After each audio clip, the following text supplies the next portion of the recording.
Hola, ¿qué tal? Buenas tardes a todos. Bienvenidos a esta serie de entrevistas de la revista Jus Comitialis, editada por la Facultad de Derecho de la Universidad Autónoma del Estado de México. Hoy abordaremos un tema relacionado con las candidaturas independientes y su impacto en las elecciones realizadas en el periodo que comprende los años 2015 a 2020. En México, por supuesto, todo ello frente a los partidos políticos. Para esto tengo el gusto de poder conversar con la doctora Ivonne Maya Espinosa. Doctora, ¿qué tal? Buenas tardes. ¿Cómo está? Bienvenida. Buenas tardes, muchas gracias a usted y a la revista Comitialis por este espacio. No, hombre, al contrario, muchas gracias por atender el llamado. Antes de iniciar con unas preguntas que ya tengo aquí preparadas para que nuestros seguidores puedan comprender un poco más e interesarse, por supuesto, un poco más en la revista en general y en el artículo en particular de la autoría de la doctora Ivonne Maya, voy a leer una breve semblanza curricular de nuestra invitada. Ivonne Maya Espinosa es licenciada y maestra en Derecho por la Universidad Autónoma del Estado de México, así como doctora en Humanidades por la misma institución. De 2010 a 2011 cursó parte de sus estudios de doctorado en la Universidad Nacional de Costa Rica, realizó una estancia de investigación en el Tribunal Supremo de Elecciones de ese país y se acreditó como observador electoral internacional en las elecciones celebradas en febrero y diciembre de 2010. De 2014 a 2016 realizó una estancia postdoctoral en el Instituto de Iberoamérica de la Universidad de Salamanca en España. También es candidata al Sistema Nacional de Investigadores. Ha escrito artículos en revistas nacionales y extranjeras en materia de democracia y de procesos electorales, además de capítulos del libro. También se ha desempeñado como servidor electoral en el Instituto Electoral del Estado de México y en el Instituto Nacional Electoral. Actualmente es profesora e investigadora en la Universidad Tecnológica de la Mixteca, adscrita al Instituto de Ciencias Sociales y Humanidades.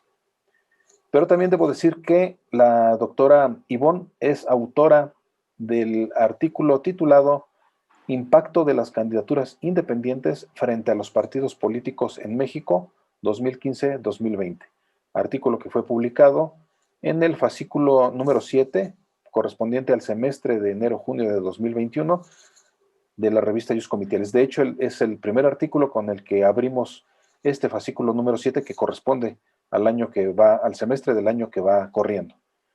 Y bueno, pues sin más preámbulo, doctora Ivonne, todos sabemos que la democracia y los aspectos electorales, sobre todo en estos momentos en los que tenemos en puerta varios procesos electorales, resulta de suma importancia hablar y reflexionar acerca de un aspecto muy importante que son las candidaturas independientes.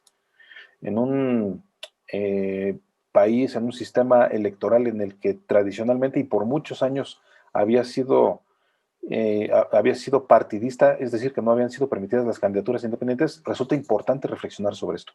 Y como primera pregunta, yo quisiera que nos explicara qué son las candidaturas independientes. Muchas gracias, buena tarde a todos. Vamos a ver que la Ley General de Instituciones y Procedimientos Electorales, LEGIPE, específicamente en su artículo tercero, inciso C, define a los candidatos independientes como el ciudadano que obtiene por parte de la autoridad electoral un acuerdo de registro, habiendo cumplido los requisitos que para tal efecto establece la ley. Esta definición, como vemos, establece tres características. Primero, que deben tener la calidad de ciudadanos. Segundo, que deben contar con un acuerdo de registro emitido por la autoridad. Tercero, que deben cumplir con los requisitos que establece la ley. Sin embargo, vemos que esta definición no nos permite distinguir la diferencia entre un candidato independiente y un candidato de partido, ya que ambos cuentan con las características de ser ciudadanos, de estar registrados ante una autoridad electoral y de cumplir con los requisitos que establece la ley. Por lo tanto, fue necesario recurrir a la doctrina, en este caso a Daniel Sobato, quien define a las candidaturas independientes como la nominación para ocupar un cargo electivo cuyo rasgo peculiar y sobresaliente consiste en que tal oferta política se realiza sin el concurso ni principal ni complementario de un partido político. Es aquí donde encontramos la diferencia, porque vemos que estos candidatos, a diferencia de los candidatos de partido, no gozan del apoyo de ningún partido político y vemos que en ambos casos, aunque están participando para un cargo de elección popular, estos no tienen el apoyo de ningún partido político. Gracias, doctora. Y un poco para que también nuestros seguidores se adentren, se ambienten, digamos, en cuanto a la temática. ¿Las candidaturas independientes son de reciente creación en México? Es decir, ¿cuánto tiempo tiene? ¿O son de reciente creación? ¿O ya tienen tiempo? ¿No? ¿Qué nos podría decir acerca de esto? Vamos a ver que las candidaturas independientes realmente no son de reciente creación en México. Yo diría que son de reciente reintroducción. Las candidaturas independientes han estado presentes en la vida política del país desde la época independiente. Sin embargo, durante más de 6 décadas desaparecieron de la escena política, tiempo que coincide con el establecimiento del régimen de partido hegemónico. Si revisamos la literatura, encontramos a Mariana Hernández, que nos señala que las candidaturas independientes en México han pasado por 3 periodos. El primero, ella lo denomina de los ciudadanos candidatos, que fue entre 1824 y 1911. Este periodo se caracterizó porque no se hacía referencia a los candidatos independientes en la normatividad, mucho menos había una reglamentación. Sin embargo, era común la participación de candidatos independientes en las elecciones. Posteriormente nos señala un segundo periodo del reconocimiento institucional de los candidatos independientes. Nos dice que este se da de 1911 a 1946 y en este periodo se reconocieron legalmente las candidaturas independientes ya con dicha denominación y se establecieron disposiciones mínimas para su funcionamiento. El tercer periodo que nos señala es el del rechazo a las candidaturas independientes. Estas se dieron de 1946 a la fecha en la que el autor escribe, que es de 2012, y nos señala que durante este periodo solo a través de los partidos políticos era posible acceder a una candidatura. A estos 3 periodos yo agregué un cuarto periodo, al cual denominé de la sistematización de las candidaturas independientes. Vemos que este iniciaría el 9 de agosto de 2012 al presente, ya que en esta fecha se publicó en el Diario Oficial de la Federación la reforma constitucional que posibilitó en México la reintroducción de esta figura. Y el 23 de mayo de 2014 se publicó la Ley General de Instituciones y Procedimientos Electorales, LEGIPE, que regula su funcionamiento. Vemos que el escenario político electoral de este cuarto periodo difiere del segundo, ya que si bien en ambos existe un reconocimiento institucional de las candidaturas independientes, el contexto es distinto, ya que vemos que hay 2 principales diferencias. Por una parte, en el segundo periodo se establecieron disposiciones mínimas para el funcionamiento de las candidaturas independientes. Actualmente las reformas constitucionales a nivel federal y local han sistematizado a través de la reglamentación el funcionamiento de las candidaturas independientes, tanto a nivel federal como local. Si bien hace falta trabajar en las condiciones de equidad entre los candidatos independientes y los candidatos de partido, las candidaturas independientes constituyen un avance significativo para que los ciudadanos puedan acceder al poder. Por otra parte, la institucionalización de las candidaturas independientes durante el segundo periodo se llevó a cabo en un régimen semidemocrático y la reintroducción de estas candidaturas independientes, ahora en este cuarto periodo, se realizó en un régimen democrático de reciente creación. Por lo tanto, vemos que no son de nueva creación, sino de reciente reintroducción. Pues esto resulta muy interesante porque la verdad es de que en la mente de las personas y en el pensamiento de la gente se tiene la idea de que las candidaturas independientes son de reciente creación, ¿no? En México es.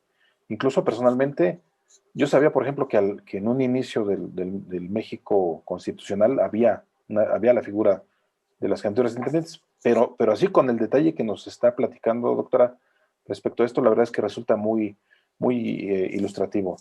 En ese sentido, a partir de esta reintroducción de la que usted nos habla, de las candidaturas independientes, ¿cuántos aspirantes a candidatos independientes se han registrado? En el artículo señalo datos de los aspirantes a candidatos independientes que han participado en las elecciones para contender por una gubernatura de estado. Vemos que inician desde 2015 hasta el primer semestre de 2020. Y durante este periodo se realizaron 35 elecciones, 31 de ellas, bueno, en 31 estados, y vamos a ver que 33 fueron ordinarias y 2 fueron extraordinarias. En total se han registrado 61 aspirantes a candidatos independientes, manifestaron su intención de ser candidatos, pero solo 21 lograron su registro como candidato independiente. Los otros 40, por diferentes causas, no lo lograron. No obtuvieron su registro. No lo obtuvieron. Esto sí, por supuesto, y tiene que haber un registro para que formalmente puedan considerarse como candidatos independientes. En este sentido, ¿cuáles fueron las causas principales de esa negativa al registro como candidatos independientes? Sí, vamos a ver que de estos 61 aspirantes a candidatos independientes, solo 21 obtuvieron el registro, 40 no fueron registrados porque no cumplieron con los requisitos que establece la ley de cada uno de los estados, siendo 2 las principales causas de no registro. Una de ellas es que entregaron un número insuficiente de cédulas de apoyo ciudadano o presentaron cédulas con firmas que tenían irregularidades y que por lo tanto fueron descartadas. A estos corresponden el 31% de los aspirantes, que son el 77.5% del total de los aspirantes. Entonces fue la causa más importante. El 12.5% de los aspirantes no presentaron la solicitud con la documentación correspondiente y vemos que un 10% se debió a otras causas. Un aspirante, por ejemplo, no entregó las cédulas de respaldo ciudadano. A un aspirante se le negó el registro por no presentar una cuenta bancaria a nombre de una asociación civil, ya que presentó su número de cuenta como persona física. A otro aspirante se le revocó el registro como candidato independiente por irregularidades en las firmas de apoyo y otra fue arrestada por un presunto secuestro. La causa más importante, entonces, es el número insuficiente de cédulas de apoyo. Y ese apoyo ciudadano resulta ser de suma importancia, sobre todo tratándose de candidaturas independientes precisamente, y precisamente porque, pues, como no hay un partido político que apoye o que postule a ese ciudadano, precisamente este es un aspecto importante. Y para los ciudadanos que quisieran postularse y que quisieran aprovechar esta figura de la candidatura independiente, para que sepan, que estén enterados, ¿cuáles serían los porcentajes y los plazos también para obtener el apoyo ciudadano que se requiere para obtener un registro como candidato independiente? Bien, vamos a ver que las elecciones en México y sus legislaciones son diferentes, vamos a ver en cada estado, no son homogéneas en cuanto a los porcentajes y plazos para obtener el apoyo ciudadano. Vamos a ver que en cada estado es distinto y para probarlo se analizaron 21 elecciones, 21 estados que tuvieron elecciones para gobernador y se analizaron 2 aspectos. Primero, el porcentaje de apoyo requerido y después los plazos necesarios para obtener ese apoyo ciudadano. Así, el porcentaje de cédulas de apoyo requerido solía oscilar entre 1 y el 5% de la lista nominal de electores o del padrón electoral. De acuerdo con los porcentajes de apoyo ciudadano requerido para cada estado, se establecí varios niveles. En el nivel 1, ubiqué el estado que más porcentaje solicitó de apoyo ciudadano, siendo Aguascalientes, con el 5% de la lista nominal, haciendo difícil el registro. Y en el nivel 6 ubiqué al estado que menos porcentaje requirió, que fue el estado de Zacatecas, con el 1% de la lista nominal. La diferencia entre la lista nominal de electores y el padrón electoral se ubica en que la lista contiene los datos de los habitantes que cuentan con su credencial para votar vigente, es decir, tramitaron su credencial y la fueron a recoger. Y el padrón electoral contiene la información de los habitantes que solicitaron su credencial para votar, la hayan recogido o no. Por lo que respecta al plazo para recabar el apoyo ciudadano, vamos a ver también que establecí varios niveles, porque en algunos se solicita un mayor plazo y en otros un menor plazo. Puede ser entre 18 y 60 días. Quintana Roo solicita 18 días. Vemos que su plazo es corto y vemos que otros estados tienen un plazo de 60 días. Estos es un periodo más amplio, lo que les permite tener más tiempo para poder recabar el apoyo ciudadano. Y vemos que si nosotros relacionamos estas variables, tenemos estados en donde es más difícil obtener el apoyo ciudadano tan amplio en porcentaje, tan pequeño en plazo, y en otros es un poco menos difícil porque es un porcentaje más pequeño y un plazo más amplio. Los partidos políticos son, o eran más bien, hasta antes de esta reintroducción, eran prácticamente los organismos que tenían una especie como de monopolio para postular a los candidatos a cargos de elección popular. Y por eso mi pregunta siguiente, hablando de partidos políticos y de candidaturas independientes, sería específicamente en el ámbito local, ¿cuál fue el impacto de esas candidaturas independientes frente a los partidos políticos que por excelencia habían sido los que tenían una especie de monopolio, ¿no? Ok. En total vimos que entre 2015 y el primer semestre de 2020 se realizaron 35 elecciones locales para elegir gobernador, 33 ordinarias y 2 extraordinarias. En 13 de ellas ganó el Partido Acción Nacional, lo que representa el 38.23% del total de las elecciones. En 12 de ellas ganó el Partido Revolucionario Institucional, lo que representa el 35.29% del total de las elecciones. En 6 estados, Morena obtuvo el triunfo con el 17.64% de las elecciones. Y en una elección ganó el PRD, lo que representa el 2.94% de las elecciones, estos en coalición con otros partidos. Movimiento Ciudadano obtuvo una gubernatura también con el 2.94% y solo un candidato independiente logró ganar la elección en el estado de Nuevo León, lo que representa el 2.94% de las elecciones. Entonces, de acuerdo con esta situación, podemos establecer rangos de alto impacto, impacto medio o bajo impacto de las candidaturas independientes, y de acuerdo con estos rangos, el PAN y el PRI se ubicarían en un alto impacto, Morena en un impacto medio, y el PRD, Movimiento Ciudadano, y las candidaturas independientes observamos que se encuentran en un bajo impacto. Por lo tanto, las candidaturas independientes, bueno, pues tuvieron un bajo impacto en el sistema de partidos mexicano, toda vez que no lograron un porcentaje importante de las gubernaturas en disputa entre 2015 y 2020.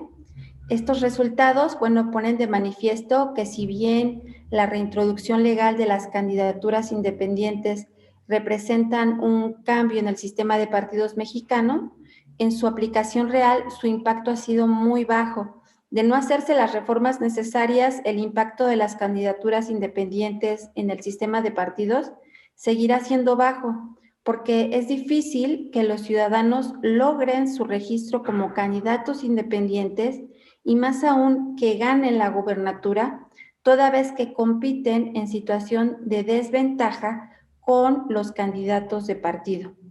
Es ineludible hacer los ajustes necesarios, tanto en la normatividad como en la práctica, para que los candidatos independientes y los candidatos de partido compitan en condiciones de equidad.